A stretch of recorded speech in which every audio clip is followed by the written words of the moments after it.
Okay, so thank you very much, Mark. So there's, in case you couldn't see our faces, there's some bigger faces for you to look at.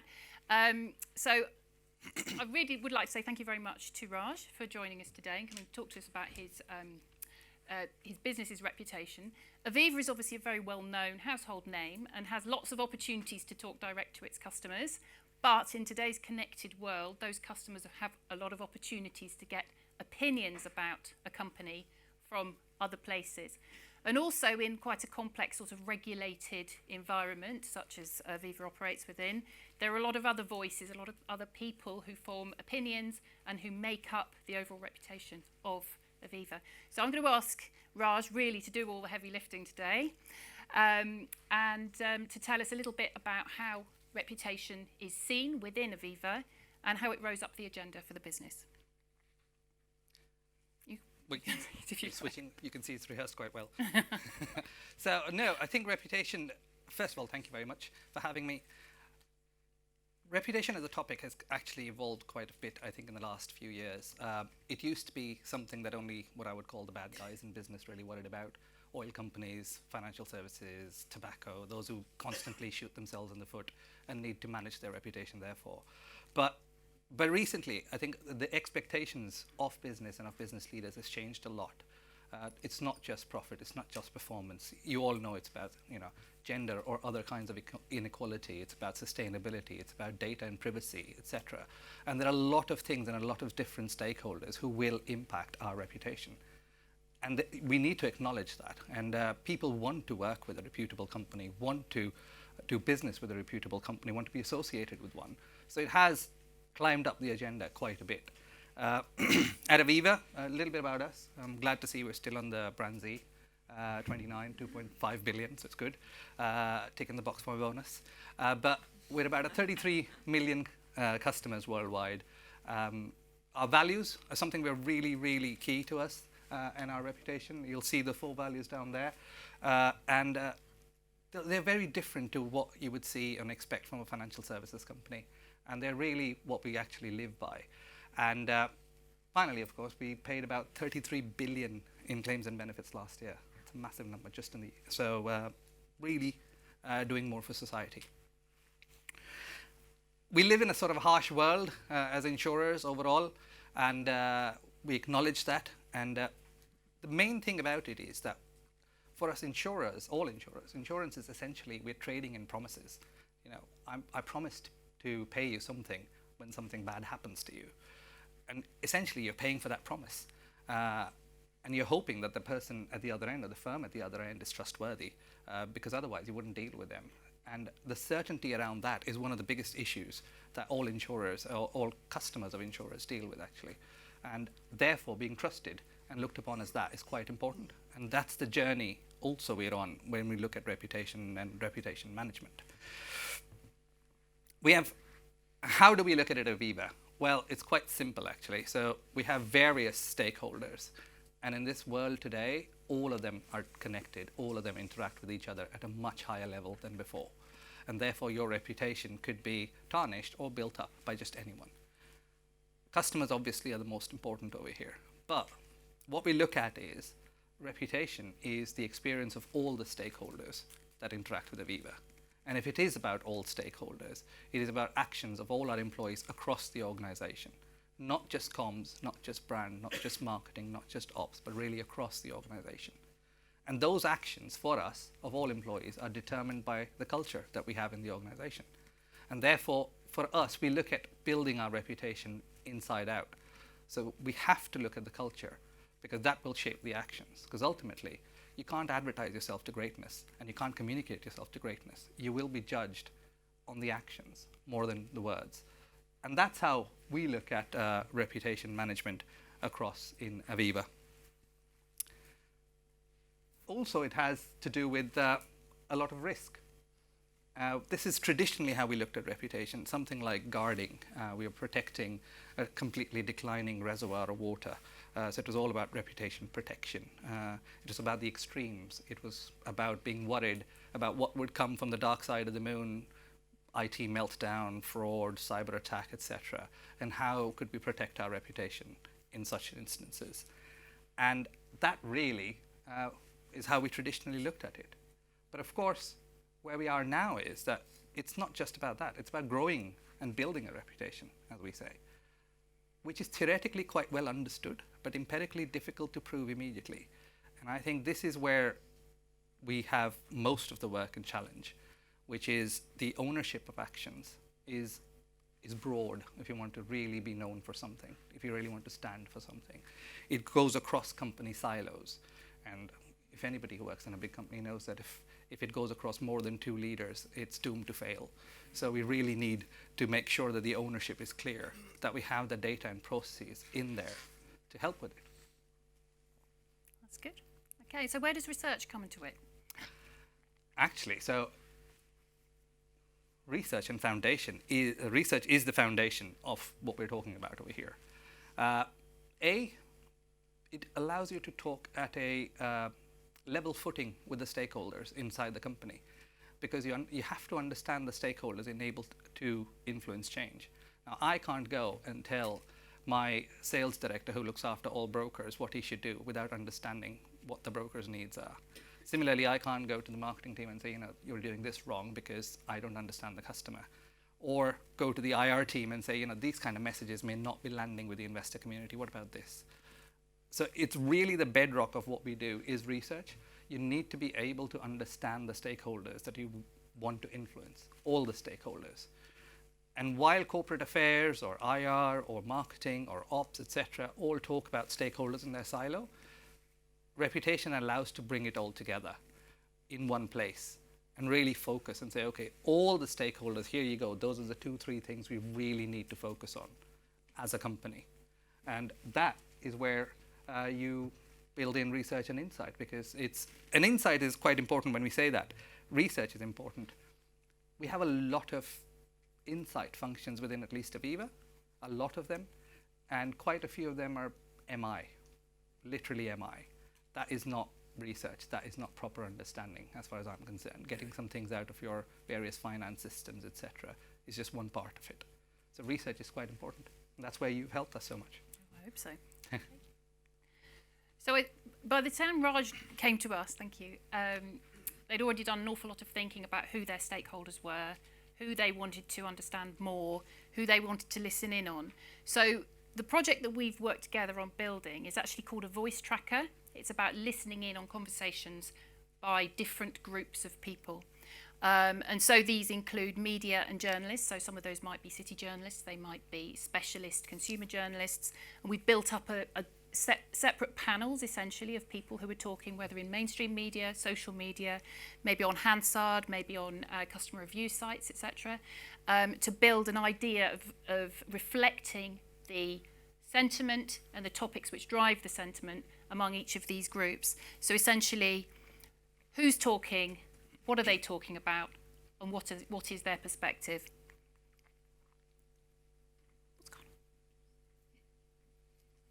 No? Yes, thank you.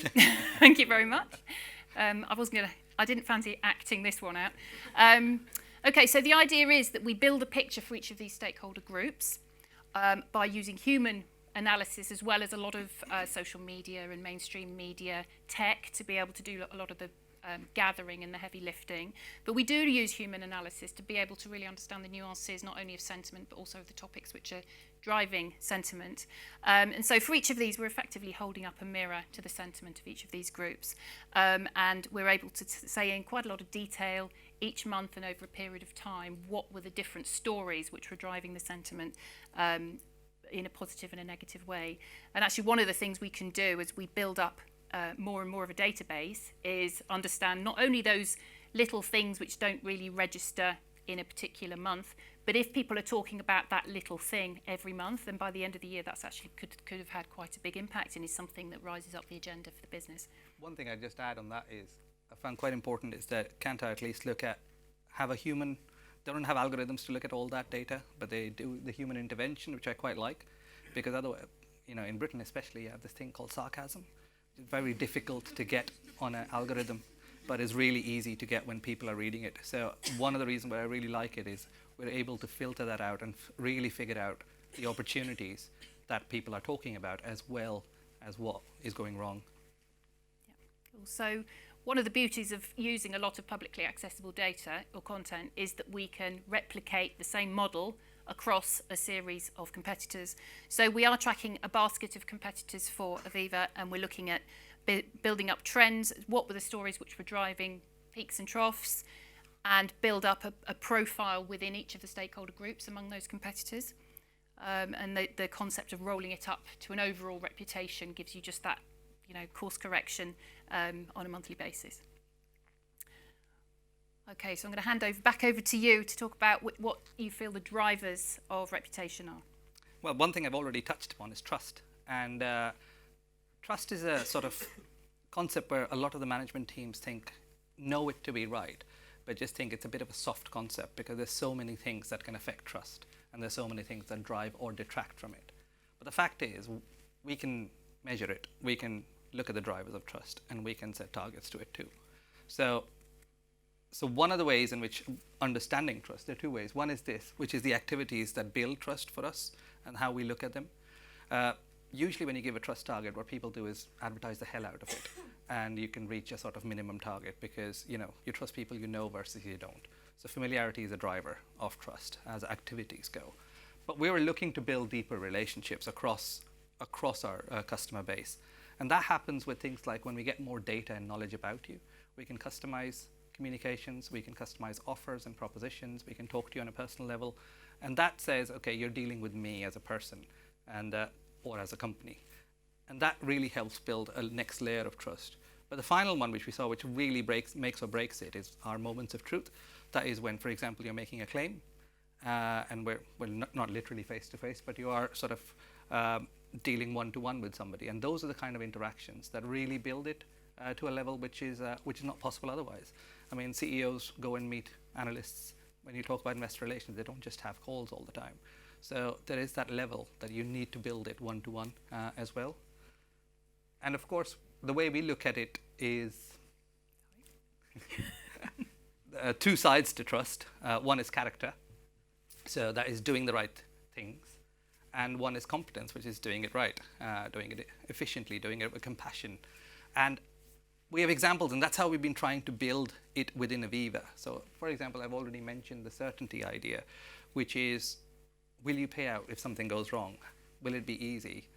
How difficult would it be? What would you ask me for? And if you've seen anything of our latest campaigns, you don't have to worry about the kind of lock that you had on your door. It's not an issue, we'll pay out. And we've paid 33 billion in claims last year, and we pay out about 99% of them all.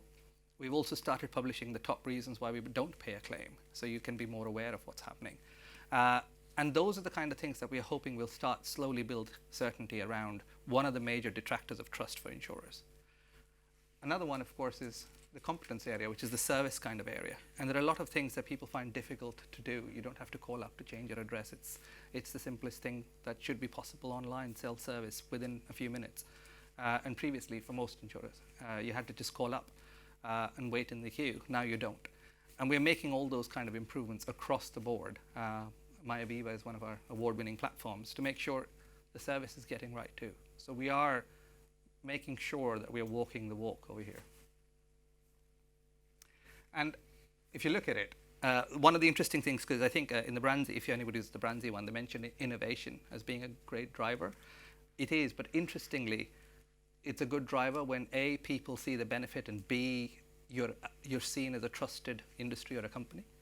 So I'll give you an example. If I talk about artificial intelligence and big data and etc., and then I say, and if you give me all that data, I'll give you the best price.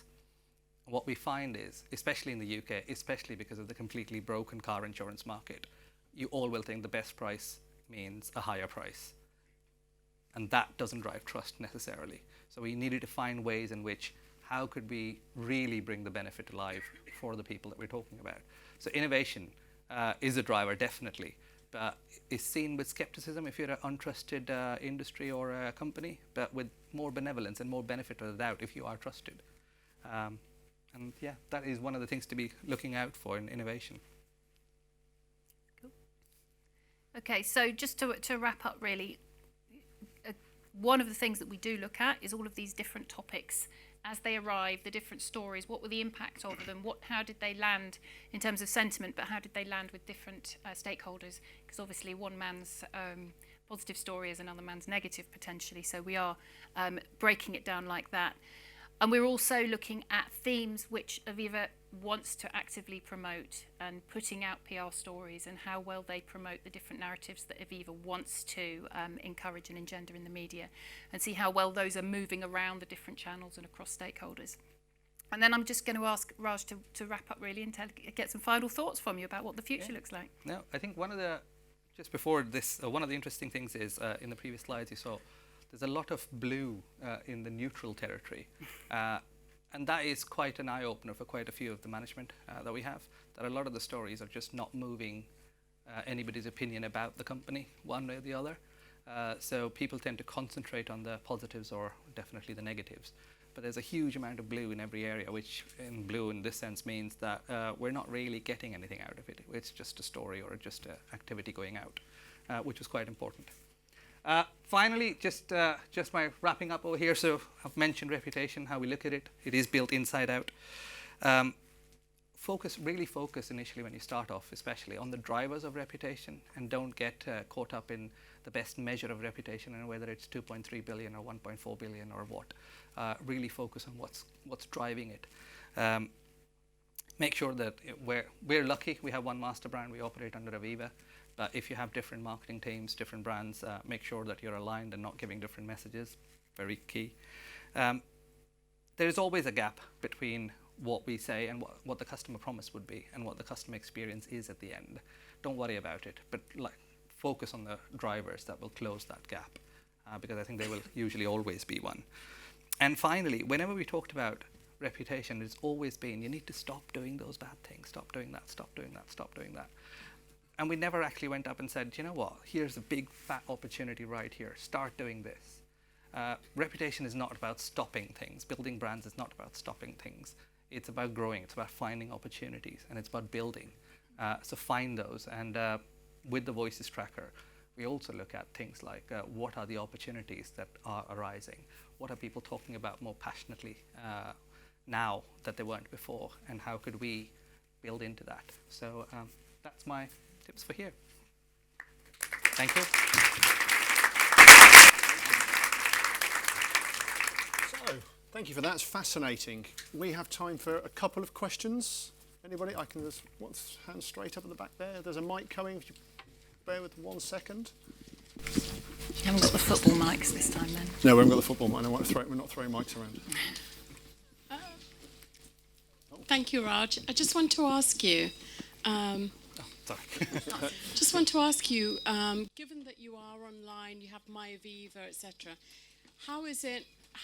what's the difference in building trust with your customers now? Now that there aren't the same touch points with brokers, people aren't talking to staff anymore. What's the challenge, and how do you overcome that challenge? Actually, so yes, when it comes to consumers, the competence part that I mentioned is quite important. So for them to be easily able to do the things they want to do. So in that sense, MyAviva is really important. But so we're a larger, we call ourselves an insurer, but we also have pensions, investments, savings, etc. And those are largely still intermediated. So people trust their brokers or their financial advisors to talk to them about their pensions, to talk to them about other things. So we still have touch points which are offline, and areas where our brand is being talked about by people we don't necessarily control in one sense. So it's really important that we bring that customer experience and the kind of trust across all our stakeholders.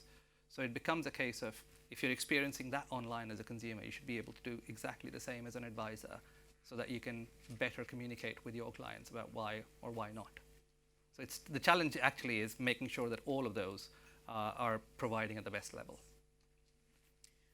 Just a quick thing. I don't want to hog you, but just a quick thing. You talk about the understanding what the city thinks of you, and you said that you have a panel. Who's on your panel, so that you understand what the city thinks of you? I'm just wondering. We work in equity research at Morgan Stanley, so I'm just interested. The city. So we have city journalists, and we have identified with Kantar some of them who we think are more important. And we would like to really understand how they talk about certain topics, positive, negative, neutral, and how they talk about certain companies. So essentially what we're doing is we're looking at those in particular, focusing over there and learning and building our learning of those closer set. That's in essence what we're doing. Thanks, Raj. We've got another question, just a couple of rows down. Any others? And then we'll come to last question over here. Yeah, hi, Raj. Jonathan Bunn from MetLife, and also I used to work at Aviva, so I do declare an interest. And Prudential before You've been that. pointed out. Yes, you've been pointed out, John. I don't think you were in the first session that we started with this morning, but we heard about meaningful difference, and there was a great slide on there which showed how the big banks who've been around for hundreds of years are struggling with meaningful difference, particularly against new startups. Yeah. So a couple of questions. One, the challenge from startups coming in and stealing your space. And second, how the sector as a whole is failing to sort of create this meaningful difference. Just wondering how you're coming at that. I think for startups, that's a very good question, because the meaningful differentiation, for example, we got Wealthify, which is one of the startups too, actually, where it helps you save on the go. It's a nice little app. And what we have done is we've got a great program on innovation.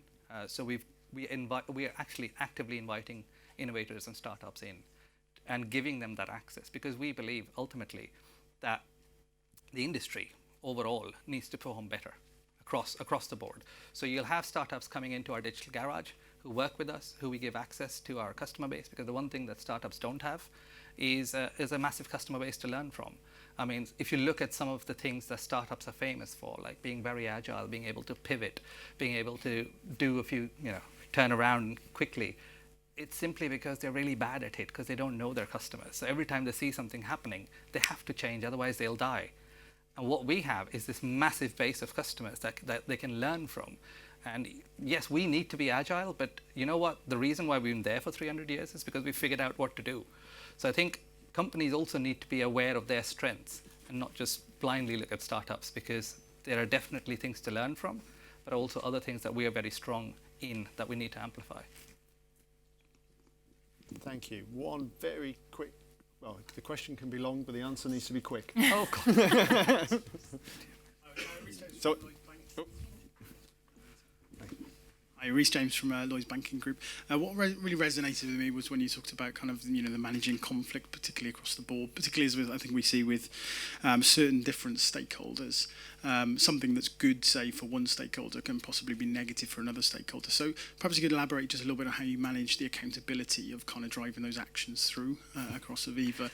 And also, I mean, just to touch on as well, it sounded like you were quite involved in the innovation process and proposition development point. I don't know if I made that assumption, but if so, could you elaborate on that too? So one, for every executive member, their stakeholder is the most important and always will be, it won't change. So I think one of that is, well, what we've done is we've got a process actually. So instead, we've got everybody to agree on the drivers rather than look at it specifically from stakeholders' point of view. Look at the driver's point of view and see these are the drivers that affect the most stakeholders. So it's like essentially greatest good for greatest numbers, let's put it like that. And focus on the drivers. That takes away the stakeholder level. The second is the process we've got in place. So reputation and is a standing item at our highest, at the PLC board. It's discussed at our subsidiary boards and it's discussed at our executive levels. So we're making sure the visibility is there at the highest levels on a regular basis, and what's moving, what's not, what's working, what's not. And that helps get everybody around, because there's no chance of side conversations and sort of more, areas where they think they're not being served, but they are being served and they're all together and you can see it all together. And that really helps to have them in the same place. thank you. Short enough. Thank you. Thank you, Anna. Thanks. Thanks very much. Thank you.